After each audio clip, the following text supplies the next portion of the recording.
Setelah menyelesaikan lawatan kenegaraan di Tiongkok, Presiden Prabowo Subianto tiba di Amerika Serikat untuk melanjutkan rangkaian kunjungan luar negeri. Prabowo akan berada di Amerika Serikat pada 11 hingga 12 November 2024, di mana Prabowo dijadwalkan bertemu dengan Presiden Amerika Serikat Joe Biden dan sejumlah pejabat. Berikut laporan jurnalis Kompas TV Alvania Rizky dari Washington DC, Amerika Serikat. Saudara Kompas TV, saat ini saya sedang berada di Joint Base Andrews atau Landasan Udara Andrews, tempat kedatangan Presiden Prabowo Subianto. Dijadwalkan pada pukul 4 sore waktu setempat. Nantinya Presiden Prabowo Subianto diagendakan akan melakukan lawatan kenegaraan bertemu dengan Presiden Amerika Serikat Joe Biden untuk kemudian menjadi pertemuan perdana sejak Presiden Prabowo Subianto dilantik pada 20 Oktober 2024 lalu. Pertemuan ini menjadi poin penting mengingat kerjasama antara Amerika Serikat dan juga Indonesia yang sudah dibangun sejak lama dan akan menentukan arah kebijakan kerjasama yang sudah dibangun antara Indonesia dan juga Amerika Serikat.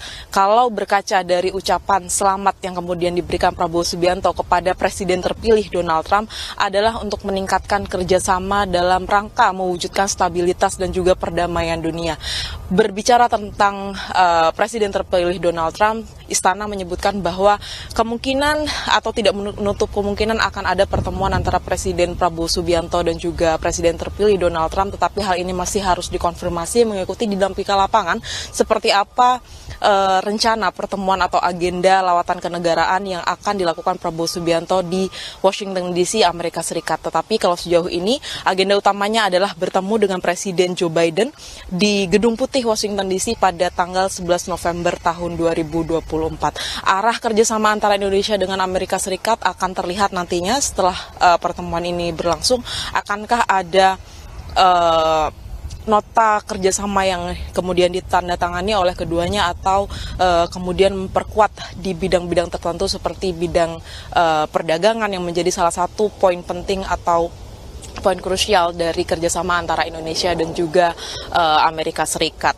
Untuk lawatan perdana Prabowo Subianto di Amerika Serikat ini akan ditemani oleh Menteri Luar Negeri tentu saja Sugiono dan juga Menteri Investasi Roslani untuk kemudian nanti menemani pertemuan dengan Presiden Amerika Serikat Joe Biden. Kita nantikan bersama, Saudara Kompas TV, seperti apa hasil pertemuan antara Presiden Prabowo Subianto dengan Presiden Amerika Serikat Joe Biden. Alvania Rizky, Kompas TV, Washington DC.